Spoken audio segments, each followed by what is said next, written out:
Nagpila. Nag-night market kami.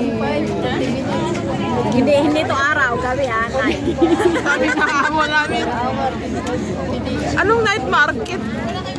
Tawag na sa akin. Sabi ko, paano ka tayo, madam, punta tayo night market, kaya ako nakaalis. Kasi para alam nila, bakit hapon ako naalis. Ay, ano daw yung night market? Sabi mo ngayon, ito yung uso dito sa Dubai kasi winter. Hindi niya nga Parang alam. lahat may night market yung pati sa Barca, meron na ngayon, dati walang ganun. Sa ano, mayroon din. Sa may Emirates mo. Yun nga yun, Barca ngayon. Mayroon na doon dati. Yung ganun. Mayroon din dati. Niyayaya nga ako dati mga mid-sisi ko.